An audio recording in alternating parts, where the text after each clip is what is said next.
Panibagong dive na naman tayo. Kahit malakas ang dagat, kahit may bagyo mga kapaders, nagpalaot pa rin kami. Isdang tunong, panain ko lang, pang ulam. Lagata ka dyan. Perituhin. Naglaot kami ng kasama ko, pahibas. At pag nahibas kaya, nakalma ang dagat. At mamaya bago magtaib, uuwi rin kami. Kaya bilis-bilis tayo ng langoy. Sana makakulambutan kami ni Kadavis Rico na ito, paro. Ayos na ito. Magandang klaseng isda ang ating dagdagan. Salamat ulit Lord na marami. At sa gabi ngayon kahit may bagyo, nagpilit pa rin kami lumaot. Dagdagan na laang yan. Makadilin siya lamang ng pampaskuhan. At malapit ng ating Pasko mga kapaders. Isang buwan na laang. Hanap ulit tayo. Naro, kulambutan. Uy, akala ko kulambutan, butiti palan. Napiki naman ako ng butiting iyon. At kung malapit ka sa akin, tinugbok ikaw ng pana. Buti lang at nasa ilalim ng butas. Hanap lang tayong ibang mahuli at makapa ng isda. Sana makakulambutan lamang dito. Dito sa butas, meron ko napansing isda mga kapaders. Lumingas ang mata, delikadong bigan iyon. Kaya lang, hindi ko na makita kung saan tumago. Nalito sa pinakang ilalim. Nasa na kaya yon? Magpakita lamang. Ay, sulid! Dalawang isda magkasama. Itong sulid unahin ko. May labahit tagod sa pinakang ilalim mga kapaders. Ito muna pinana ko, itong sulid. At palabas ng butas, sayang kung makakatakas. Kinasa ko na ang pana. At yung labahita naman, sala, hindi tinamaan. Tinamaan yung bato, hindi ko pa nahuli. At sa unahan may palangoy-langoy, surahan. Nasa buhangin, maghahap ng mahusuhutan. Antayin ko bumalagbag. Lagata ka din dyan. Ayos na ito, may lawin ng mga kapaders. May 1 kiloan siguro, sa estimate ko lang. Ayos na ito, 170 ang kilo. May nukos pa. Na ito, malapit na ako. Tinamaan din. Pambinta lang ito mga kapaders. At bawal tayong kumain. Buti pa sa inyong lugar, ganito klaseng pusit, mahal ang kilo. Umaabot ng 480 hanggang 500. Dito lang sa amin, 180. Masaya na kami sa ganung presyo. Wala man kayong mabintahan na mahal-mahal ang presyo. Malayo ang isla namin sa pinakang kabayanan. Tatawid pa ng karagatan. Na ito, may isda mga kapaders. Lapu-lapo. Uy, nang makatanggal man. Sayang pa. Nakabunit yung liglig. Hahanapin natin. Baka andito lang, hindi pa nakakalayo. Na ito, labahita. May tama na sa balugbog mga kapaders. Tinamaan ng ulugan. Para di sentido ang tama. Siya na ito yung nakataka sa akin kanina. Tinamaan pala yung kaya nakabunot. Ito pa, Rodelio. Kailangan medyo malikot.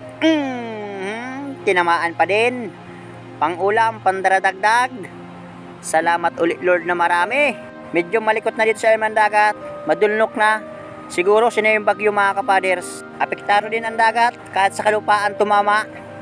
Hanap ulit tayo mga kapaders doon sa pinakang ilalim ng butas. Meron ko napansing isda na naman. Kailangan delikadong sumuot mga kapas dahil medyo malikot ang ilalim ng dagat. Baka tayo yung pug sa bato. Naroon. May malaking blukuran. Kailan sa amin hindi kinakain. Hanap ulit tayo. Na ito, manitis. May bahid na kulay dilaw sa balugbog. Siguraduhin ko na ito. 130hin. Huli ka dyan. Ay, nang makatanggal na naman. Dito ko ikutan sa kabila. At sigurado ka na ito na mga kapaders. Pasiguruhin ko na ito. Pagpana. Dagata ka dyan. Pandaradagdag. Bilis-bilis tayo ng langoy at ang habol lang oras. At mabilis tumaib pag ay masama ang panahon. Ang nakakatakot laang pagkapasok ng sawangan pag nasara. Hanap ulit tayo. Dito sa butas mga kapaders. May nagtatagong isda dito. Hindi ko na makita. Parang taligbago. Nasa na kaya yun? Maliit kaya ang butas, hindi ko masilip. Baka tumama ang ispat sa bato. Dito, wala mga kapaders. Hanap lang tayong iba. Diyan sa unahan.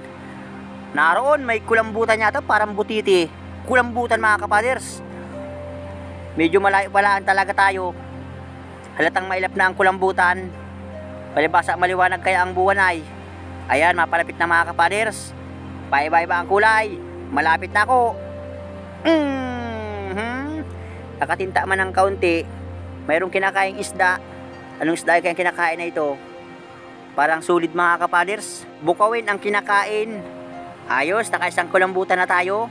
May dilin siya na pag-uwi. Dito sa ilalim ng binagong. May pagalaw-galaw na palikpik. Siguro surahan. Sana tamaan. Hirap makita. Tinamaan na mga kapaders. Ayan na, namumulyang na. Dandahanin kong hilahin.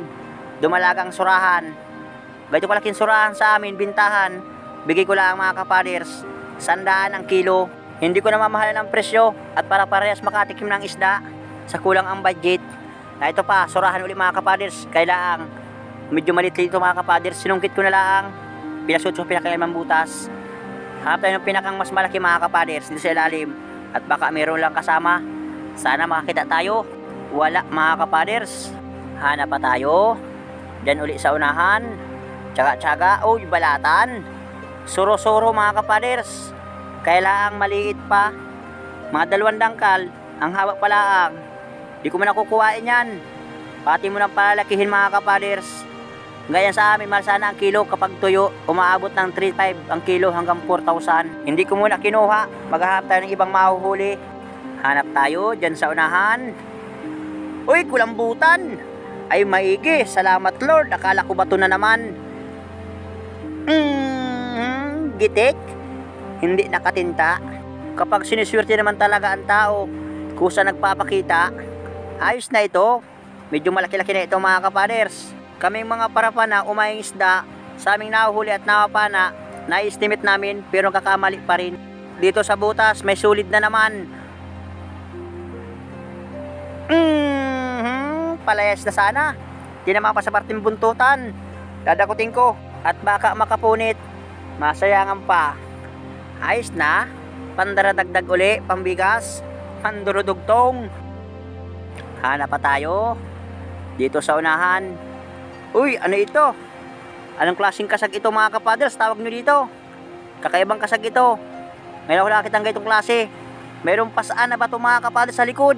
Ayan o, may bato sa likod. Nakakatakot mga kapaders. Himalang kasag iyon. Naghahakot ng bato. Naroon, kulambutan na naman. Nagkasing kulay bato. Sisiguraduhin ko na ito. Gitik na naman. Namuti ang likod. Uy, ayos. Uwi na rin kayo mga kapaders. Hanggang ito malaking video sa pamana. Maraming salamat ulit sa inyong panonood. Ayun, mga 5 butas. Baka may pating. Ayan mga kapaders. Naahon pa lang kami ni Kadabes Rico. Ayos man ang aming isang dive lang. Uuwi na rin kami at masama ang lagay ng panahon. Baka tayo abutin ng malakas na bagyo at super typhoon sabi sa balita. Nagsaglit lang kami dito sa Bahura. Malapit lang kami sa isla mga kapads ayang Banagan.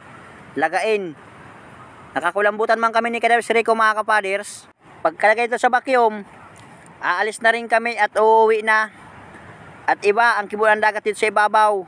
Tirik na ang buwan, kahibasan pala ang hindi na kami mapaabot ng taib. Bawi na lang sa susunod na laot. Panaglantap na ang dagat. Abang-abang na lang bukas sa aming kikitain. Ito naman yung aking huli. Nakakulambutan man tayo. Ilang piraso na nahuli kong kulambutan mga kapader sa kaisda, ilang piraso. Pero sulit man ang isang dive laang. Ilang piraso ang isda. Yan, kulambutan.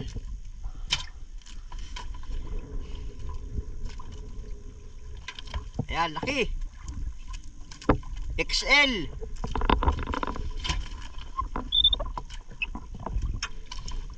Pa. May balawis. Magandang umaga sa inyong lahat mga kapaders. Ito na aming kita sa kulambutan sa kasaisda mga kapaders. 2,043. Pigdala ko lang mga kapaders. Ito yung partihan namin ni Kadabes Rico. 1,021. Ayos na ito. Maraming salamat ulit Lord sa panibagong blessing namin sa amin. Shoutout nga pala sa Luzon, Visayas at Mindanao, pati rin sa mga OFW dyan. Maraming salamat nga pala sa inyong patuloy na suporta at walang sawang panonood. Maraming salamat din po sa nag-share ng ating video. Maraming salamat din sa mga hindi pag-skip ng ads. Lahat ay mag-iingat. God bless.